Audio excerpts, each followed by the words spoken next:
안녕하세요. 화목을 위한 정오의 묵상의 황용환 목사입니다. 이제 11월 저희가 셋째 주 화요일을 맞이하고 있습니다. 정오를 또 시작하고 있는데요. 정말 시간이 계속 또 흘러가고 있습니다. 이제 곧 있으면은 12월 성탄절 그리고 이제 송구영신 예배를 또 앞두고 있네요. 이렇게 지나가는 시간들 이렇게 보면 참 아쉬움이 많이 남는 것 같습니다. 해마다 11월 또 12월 넘어가면서 또 참 아쉬움을 많이 갖게 되는데, 또 그러면서도 또 새해를 또 맞이하다 보면 또 새로운 어떤 희망을 갖게 되고 기대를 갖는 것, 참 1년의 그 사계절 봄, 여름, 가을, 겨울이 주는 우리에게 참 많은 감정들이 있는 것 같습니다. 이렇게 저물어 가는 것 같지만 또 새롭게 시작하는 것 같은 참 그 하나님의 창조의 오묘하심을 또다시 이렇게 느끼는 시간이 아닌가 생각을 해봅니다.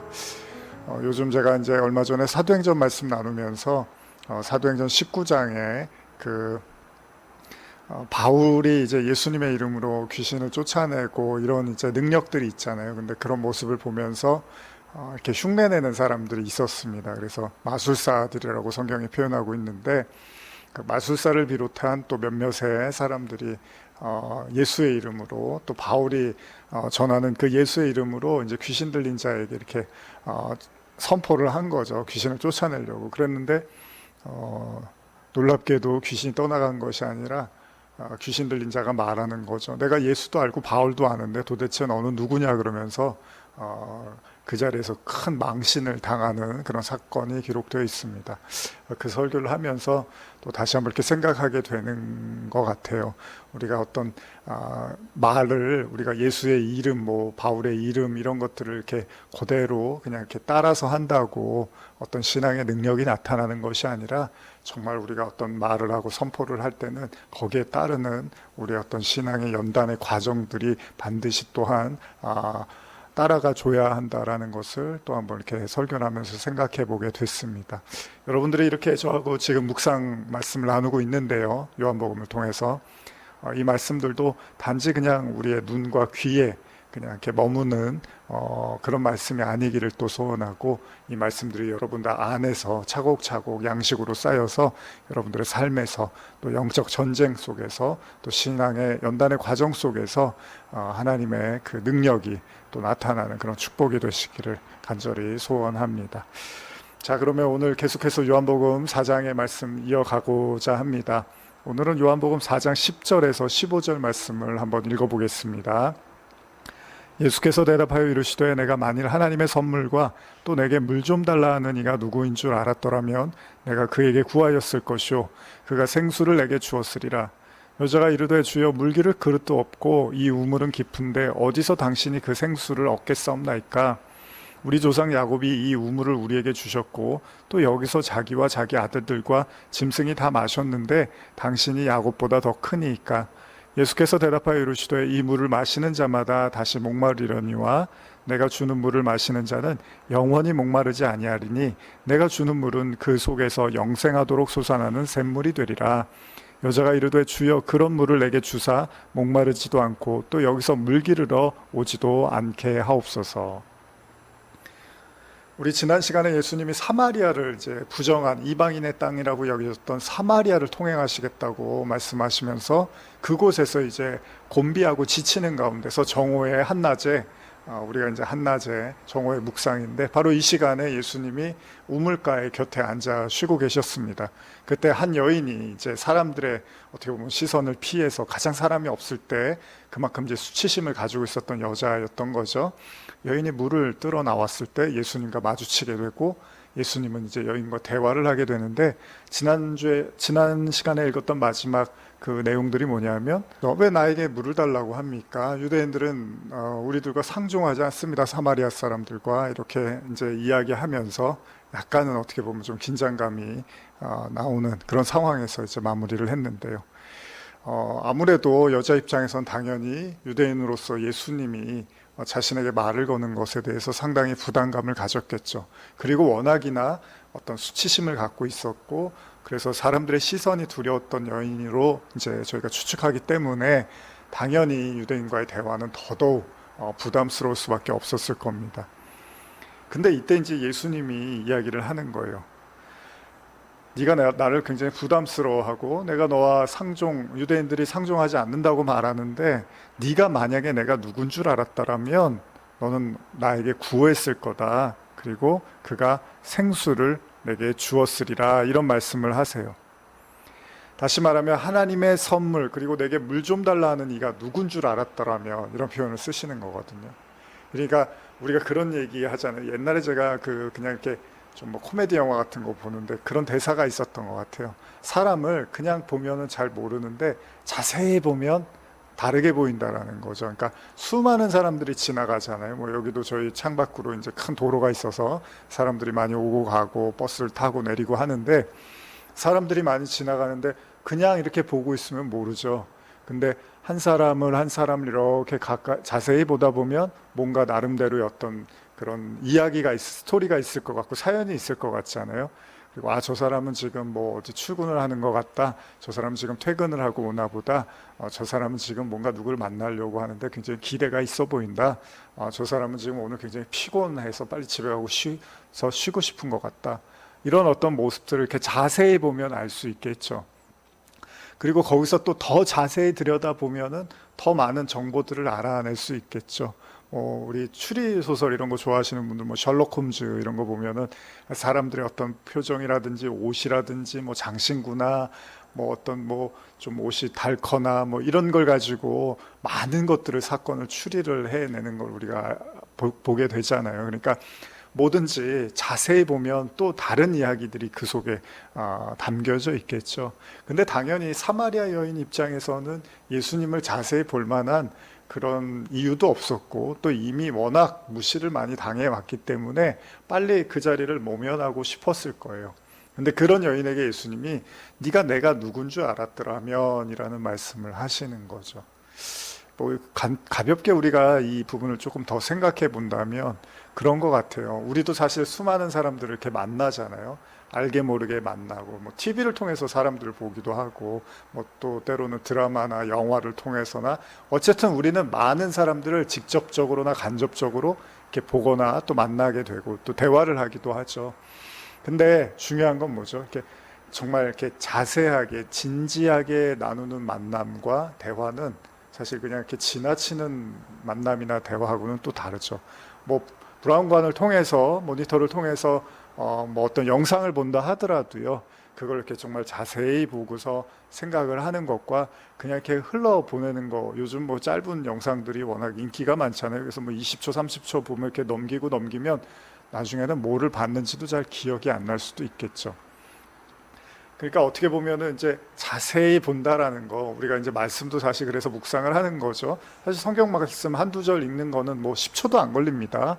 근데 그 말씀 안에서 어떤 의미가 있는가, 하나님이 무슨 말씀을 하시고 계신가를 이제 자세히 생각을 하려고 하는 거잖아요. 예수님이 여인에게 말하는 거예요. 네가 내가 누군 줄 알았더라면 네가 그냥 나를 이렇게 지나치지 않았을 텐데. 그러면서 어떤 얘기를 하시냐면 생수에 대한 이야기를 하십니다. 네가 내가 누군 줄 알았더라면 내가 너한테 생수를 줬을 거야. 그럽니다. 그러니까 여자가 당연히 당황을 하죠. 아니 물기를 그릇도 없고 우물은 깊은데 당신이 그 생수를 얻겠사옵나이까? 이런 얘기를 해요. 예수님이 당연히 물기를 그릇을 갖고 오지 않았겠죠.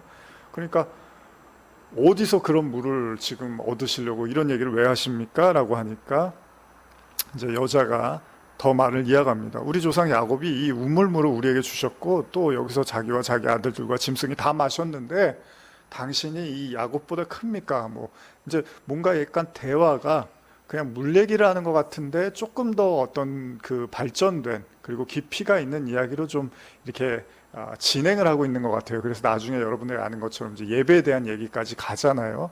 그러니까 예수님과 이 여인과의 대화가 가만히 보면은 그냥 이렇게 평범하고 일차원적인 얘기가 아니라 조금씩 뭔가 이렇게 깊이 있게 들어가는 모습을 우리가 보게 됩니다. 당신이 야곱보다 큽니까? 이 우물 얼마나 귀한 건데요. 이 야곱의 우물, 이것 때문에 우리가 살고 있는데 무슨 생수를 어디서 얘기를 하십니까? 이런 얘기를 하는 거죠. 근데 예수님이 이제 거기에 대해서 말씀을 또 하시는 거예요. 그래?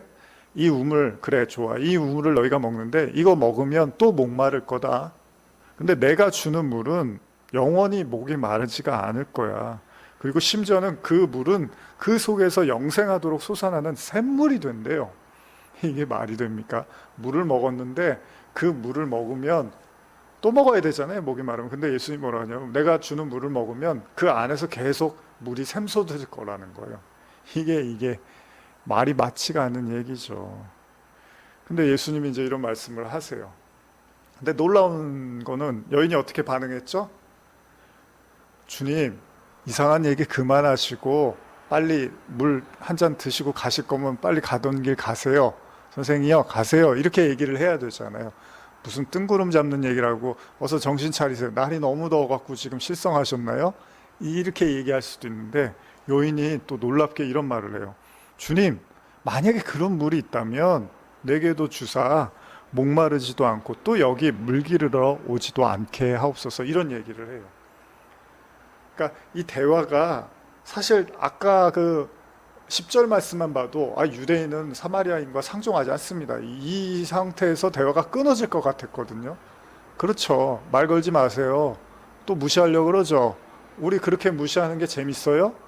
나 지금 농락하는 거예요? 얼른 가던 길 가세요. 물 마시고 빨리 가세요. 이렇게 하면 대화가 끊어질 수도 있는데 대화가 조금씩 깊어지더니 이제 심지어는 예수님이 영원한 생수에 대한 얘기를 하니까 여자가 혹했는 거죠. 그런 물이 있으면 나도 좀 주세요. 근데 이게 이제 뭐 비아냥거렸을 수도 있잖아요. 그런 일, 그게 있어요? 한번 나도 줘보세요. 이럴 수도 있겠지만 성경상에서는 그렇게 보이지는 않아요. 그러니까 진지하게 예수님의 이야기를 들었던 것 같아요. 근데 참 곤란한 게 그렇다고 우리가 모든 얘기를 다 진지하게 받아들이고 믿을 수는 없잖아요. 워낙 가짜도 많고 거짓말도 많고 이 정보는 넘치지만은 뭐 여러 가지를 우리가 정보를 받아들일 때도 정말 많이 고민하고 생각하고 받아들여야 되는 세상이죠. 종교도 마찬가지고 신앙도 마찬가지잖아요. 아무 말이나 다 믿고 따를 수는 없단 말이죠. 그러나 어쨌든 간에 이 여인과 예수님과의 대화에서는 어쨌든 여인이 예수님의 말씀에 귀를 기울이고 있습니다. 그런 의미에서라면 우리는 이제 말씀을 나누는 거니까요. 우리의 이제 우리가 말씀 나누는 대상은 하나님이시고 바로 주님이시니까 그 부분에 있어서만큼은 우리가 좀 진지하게 귀를 기울여야 될 필요가 있다는 거잖아요. 무슨 말이냐 하면요. 요즘 제가 이제 아브라함 이야기를 이렇게 이제 11월 들어오면서 아브라함의 99세 때라는 이야기를 이제 주일마다 나누고 있는데 참 항상 나눌 때마다 생각하지만 뭐 자주 또 이야기도 하지만요. 참 아브라함이 25년 동안 그 이삭을 기다릴 수밖에 없었던, 그러나 그 기다림의 끝에 너무 지쳐서 결국 나중에는 한 10년이 지나고 나서는 그 이스마엘을 낳을 수밖에 없었던 그 사연들이 있잖아요. 근데 우리가 그거를 사실 아브라함이 이제 여종 하갈과 동침해서 아이를 낳은 거에 대해서 우리가 비아냥거리고 무시할 수고 웃을 수는 없습니다. 그렇죠? 왜냐하면 너무나 절박한 상황에서 하나님이 자녀를 주시겠다고 했고 분명히 언약을 하셨는데 심지어 나중에는 못 믿겠다고 할 때 별을 보여주시면서까지도 확증을 해주셨는데 근데도 10년 가까이 지났는데도 아무런 응답이 없으셨단 말이죠. 이제 이런 상황까지 됐을 때 아브라함 입장에서는 하나님의 음성에 귀 기울인 거예요. 그리고 정말 간절히 기다렸는데 아무 일도 일어나지 않다 보니까 어쩔 수 없이 이제 인간적인 방법을 빌려서 이제 이스마엘을 낳게 되는 걸 보죠. 그러니까 어떻게 보면은 이 말씀이라는 게 참 어려운 게요. 그래요. 믿어서 말씀대로 됐어요. 그러면 참 좋아요. 근데 그 됐다라는 것도 보통 우리는 한 6개월에서 1년 정도, 길어야 2, 3년 생각하고서 어떤 기도를 하고 기다리는데, 근데 어떤 경우에는 3년이 지나고 4년이 지나고 5년이 지나도 아무런 변화가 없는 경우, 10년이 지나도, 저희 어머니 같은 경우는 이제 오래전부터 이제 교통사고 후유증으로 힘들어 하셨는데 교회를 나가시면서부터 굉장히 오랫동안 기도를 하셨단 말이에요. 그래서 요즘도 저한테 나는 평생을 이렇게 안 아프게 해달라고, 좀 낫게 해달라고 기도를 했는데 좋아지지는 않는다고 가끔 이제 이런 얘기를 하세요. 그러면 제가 참 뭐라고 드릴 말씀이 없는 거죠. 그렇다고 그게 다 하나님의 뜻입니다, 어머니 깨달아야 돼요, 또 이럴 수도 없어요, 아프신 분한테는. 그러니까 우리가 분명히 내가 귀 기울이고 뭔가 하나님을 기대하고 의지하면서 기도를 했는데 쉽게 그게 일어나지 않으면 참 당황스럽고 힘들잖아요. 그래서 아브라함을 그 누구도 손가락질할 수는 없을 거예요. 그런데 오늘 이 이제 사마리아 여인이 예수님이 이제 영원한 생수를 이야기하는데 사실은 예수님이 이 생수를 당장 주십니까? 주시지 않습니다. 여러분들이 잘 아시는 것처럼 내가 너에게 영원한 생명수를 줄 거라고 하고 다른 이야기를 하세요. 이제 이 다음 절 보시면 다음에 나누겠지만 남편을 데리고 와라. 뭐 이상한 얘기를 하세요. 근데 놀랍게도 여러분, 이 이야기의 마지막에 여인이 물동이를 던져두고서 마을에 들어가서 예수를 전하는 아주 기이한 일이 일어나게 되죠. 무슨 얘기냐면 예수님과 대화를 나눴을 뿐인데 실제로 마치 영원한 생명수를 마신 것처럼 행동을 하더라는 거예요.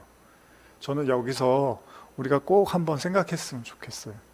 이 말씀이 주는 힘, 그러니까 이 생수라는 게 물론 이제 나중에는 성령을 의미하는 게 맞습니다. 그래서 예수님이 이후에 너희가 예배할 때가 오는데 신령과 진정으로 예배한다 할 때 그게 영과 진리라는 의미가 있단 말이에요. 그러니까 성령과 진리, 그리스도로 예배 드릴 때가 온다. 부활하신 이제 예수 그리스도, 그 완성된 그리스도 있잖아요. 그 예수 그리스도로 예배드릴 때가 온다라는 이제 이야기를 하는 건데, 근데 아직 여인한테는 아무 일도 일어나지 않았거든요. 그럼에도 불구하고 이 여인이 수치심과 그리고 사람들의 눈을 피하고 정말 이렇게 조마조마하는 마음으로 살았는데, 죄 때문에. 근데 이 예수님과 대화를 하고 나서 마치 자신이 생수를 마신 것처럼 완전히 변화되는 모습을 보여줬다라는 거예요. 아직 예수님은 십자가를 지시지도 않았고요, 부활하시지도 않았고 성령이 오시지도 않았습니다. 그럼에도 불구하고 이 예수님과의 대화에서 우리가 한번 생각해 볼 필요가 있는 것 같아요. 분명히 예수님이 영원한 생수를 말씀하셨지만 아무것도 마신 것도 없고요, 받은 것도 없어요. 그런데 이 예수님과의 대화가 무엇이었죠? 진리에 대한 말씀이었죠. 진리를 우리가 다른 말로 뭐합니까? 생수라고 하잖아요. 생명수, 진리. 하나님의 말씀이 바로 영원한 생명수잖아요. 영원한 양식이죠, 하나님의 말씀. 그러니까 이 여인이 예수님과의 대화를 통해서 깨닫게 된, 또 감동받게 된 어떤 말씀의 은혜가 이 여인의 마음을 때리고 울리고 이 여인의 마음을 적셨다는 거죠. 그래서 어떻게 보면은 갈라질 수밖에 없는, 메마를 수밖에 없는, 두려울 수밖에 없는 그 마음에, 그 생명의 말씀, 예수님의 그 말씀을 통해서 그 여인의 마음에 촉촉한 은혜가 임하기 시작했다는 거죠. 우리 기도하다 보면 그런 경험들을 하죠. 분명히 기도를 시작할 때는 너무 이제 애통하고 너무 괴로워서 참 쉽게 답을 내릴 수 없을 것 같아서 이제 애통하는 마음으로 막 기도를 시작했는데, 기도가 끝날 때쯤 되면 어떻죠? 마음이 편안해지고 아무것도 해결된 게 없는데 마치 다 잘 될 것 같고요. 또 그렇게 두렵고 무서웠던 게 한번 올 테면 와봐라, 까짓거 뭐 하나님이 도와주시겠지라는 또 믿음도 생기기도 하죠. 왜 그런 거죠? 우리가 하나님과 교제하고 나누는 과정 속에서 알게 모르게 하나님의 어떤 은혜와 능력이 우리 마음속에 이렇게 임하기 시작하고, 그 하나님의 은혜가 우리에게 두려움과 공포와 또 염려와 걱정, 근심을 다 이렇게 몰아내주는 그런 체험과 경험들을 우리가 하게 되는 거죠. 그렇습니다. 예수님이 죽으셔야지, 부활하셔야지만 성령이 오십니다. 아직 이 여인은 그 성령을 경험하지 못했습니다. 그럼에도 불구하고 이 여인의 메마르고 힘들었던, 또 수치스럽고 죄책감에 사로잡혔던 이 여인의 삶 속에 예수님이 찾아오시고 그와의 잠깐의 대화였음에도 불구하고 여인은 소생의 은혜를 누리게 됐다는 거죠. 완전히 변화되는 모습을 갖게 되는 거죠. 그래서 우리가 말씀을 보고 듣고 묵상하고 기도하는 게 여기에 있는 게 아닐까 생각을 해봐요. 저나 여러분이나 뭐 어려움이 없을 수 없고요, 또 걱정이 없을 수 없겠죠. 살면서는 참 많은 우리가 해야 될 일들, 또 책임져야 될 일들이 있고, 또 때로는 물러서고 싶은 일들이 있잖아요. 근데 그럴 때마다 말씀 속으로 찾아오는 거죠. 그럴 때마다 기도 속으로 들어가는 거죠. 그리고 그 속에서 하나님을 만나고 주님의 음성을 듣는 거죠. 주님의 말씀을 보는 거죠. 근데 적당히 보는 게 아니라 자세히 보는 거죠. 아까 처음 이야기한 거죠. 자세히 들여다보고 자세히 생각하고 기도하다 보면 그 문제는 아무 해결이 되지 않고 아무것도 바뀌지 않았지만 우리의 마음에 어느새 주님이 주시는 잔잔한 평안과 은혜가 임하기 시작하더라는 겁니다. 그리고 심지어는 그 은혜로 담대해지기까지 하고, 그 두려움과 공포 속에서 떨며 살았던 인생이 오히려 사람들 앞에 아주 당당한 모습으로 바뀌더라는 겁니다. 이게 말씀의 힘이 아닐까 생각해 봐요. 이게 바로 진리를 듣고 묵상하는 자의 축복이 아닌가 생각을 해봅니다. 오늘 어쩌면 우리는 사마리아 여인과 같은 모습일지도 몰라요. 예수님, 뭐 더 얘기하지 마세요. 다 들어왔는데, 믿어왔는데 별로 된 게 없잖아요. 바뀐 게 없잖아요. 이런 쌀쌀한 마음으로 상종하지 마세요라고 하고 싶을지도 몰라요. 근데 뭔가가 이루어지는 게 사실은 성경의 신앙의 목적은 아닌 것 같습니다. 중요한 건 그 이루어지기까지 주님과 대화하고 교제하면서 친해지는 거죠, 주님과. 결혼식이 중요한 게 아니잖아요. 항상 제가 말씀드리지만 결혼식은 그냥 행사이고 어떤 사람들 앞에 공표일 뿐이죠. 중요한 건 그 다음에 같이 사는 거잖아요. 결혼식을 위해서 연애하는 게 아니죠. 같이 살기 위해서 연애하는 거죠. 여러분과 제가 뭘 받아내고 뭘 얻어내고 물론 그런 것도 중요합니다. 근데 더 중요한 건 그 과정에서 주님과 친밀하게 교제하면서 우리의 마음에 그 주님이 이렇게 깊이 자리 잡고 있는, 그래서 그 주님을 신뢰할 수 있는, 내가 아무리 어렵고 힘들어도 이 주님과 대화하면 참 내가 마음이 기뻐. 아무리 내가 힘들고 어려워도 이 말씀만 묵상하다 보면 다시 내가 새 힘이 나. 이 모든 어려움이 다시 해석이 되기 시작하고 또 살아야 될 다시 힘이 내게 주어지는 것 같아. 그게 정말 말씀의 힘이 아닐까, 진리의 힘이 아닐까 생각을 해봅니다. 이제 얼마 남지 않는 11월, 그리고 이제 묵상 나눔 시간도 이제 앞으로 이제 3시간 정도, 3번의 시간이 남아 있습니다. 이 시간들 동안 또 더 귀한 말씀 주시기를 저도 간구하면서 여러분들에게 주어진 오늘 그리고 또 목요일까지의 그 모든 시간 하나님과 교통하시는 축복이 있기를 소원합니다. 기도하시겠습니다. 하나님 아버지 감사합니다. 우리가 힘들 때 친하고 편한 사람과 대화하다 보면 또 어느새 걱정, 근심, 또 아픔이 물러가고 또 마음속에 이렇게 여유로움이 자리 잡듯이 정말 이제 하나님만 줄 수 있는 그 은혜, 주님 안에서 우리가 기도하고 말씀 묵상하다 보면 얻게 되는 것 같습니다. 오늘 함께 나누는 이 말씀을 듣는 모든 성도들을 정말 축복하고 어떤 상황에서도 진리와 함께 기뻐하며 진리로 인하여 또 평안을 누리며 아무것도 변하지 않는 것 같아도 주님과 친밀함 속에서 삶의 신앙의 진짜 근본적 이유를 찾게 하여 주시옵소서. 감사드리며 예수님의 이름으로 기도합니다. 아멘.